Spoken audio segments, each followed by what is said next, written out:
This is the Zac Anesbury Show. Welcome. On today's podcast clip, we have the marketing coordinator for postgraduate coursework at the University of Adelaide, Danielle Talbot. You quickly found yourself within Lumination. Am I saying it correctly? Yes. Okay, cool. Yeah. Yeah. So that, I guess the decision to leave the institute was definitely a difficult one.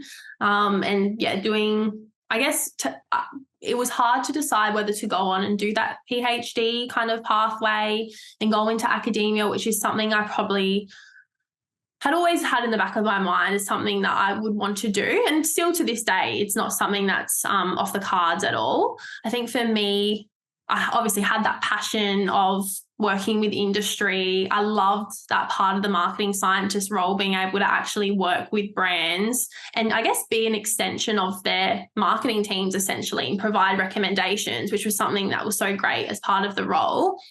So I guess I just wanted to, start supporting brands and really getting those laws of marketing that the Institute does so well and has all the evidence for, and starting to use those skills and get that out into the real world.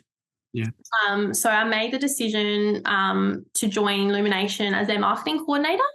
And at the time, it was just myself and one of our graphic designers. So being actually able to kind of contribute to the growth of that company, which then at that point, it was more of a startup, I guess, or a bit of a scale up kind of technology company. So really focusing on educational technology. They build immersive technology, so things like artificial intelligence, virtual reality, augmented reality, that really sort of enhances the world around us. So allowing primary school, secondary school, tertiary students as well to begin to use those immersive media technologies and use that to learn better, essentially. So again, for me, I guess it was a role where I could actually contribute to something bigger, which was really great. So that brand or company was started in the CEO's garage, essentially. And in six years, it has expanded nationally into Melbourne and Sydney as well. And while it does focus still on the educational sectors, it's also expanded into industries like defence and mining and things like that as well. So I think that was just a great opportunity. And I think a lot of people in marketing want to get into tech companies. There's like Canva, Microsoft, Google, Amazon. I think, there's definitely lots of people out there, I'm sure, that are listening that are interested in those sorts of roles. And sometimes being in a startup environment, you learn so much because you are doing more than one type of role. You are doing lots of different things that are sometimes outside of your normal day-to-day responsibilities.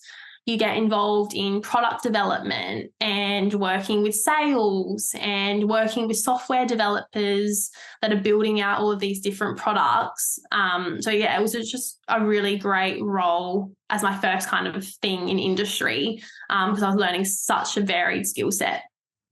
Yeah, far out. And how did you go about landing that first role? Was it LinkedIn, or did you find it on seek.com.au? Yeah, so it was actually on LinkedIn. So I applied for the role and just, had the interview. And I guess at that time was just putting my feelers out there to see what was sort of available.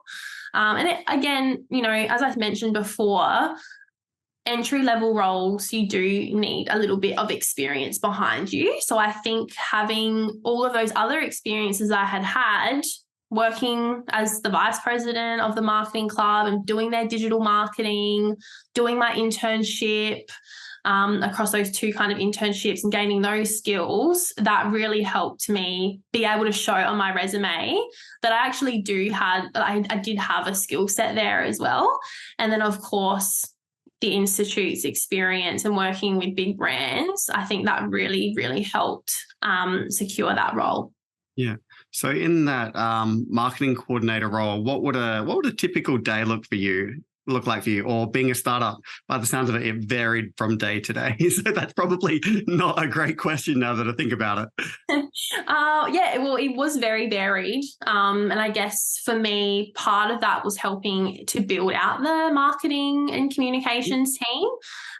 So from hiring, a few more content creators, when our Chief Marketing Officer came on board, it was a lot of working quite closely with him. And I was so fortunate to have a great kind of manager in him that was really supportive and let me lead a lot of projects myself. So really focusing on that end-to-end brand and marketing function. So from devising the marketing strategy for that brand from the ground up, that was an amazing opportunity. Lots of project management, lead generation, website, social media management, copywriting, working closely with our creatives, working with our software developers on how do we communicate your product to the average everyday person. So they don't understand software, but they need to get the product. So being able to be in that kind of role where you're translating things that are, might not be understood by everyone.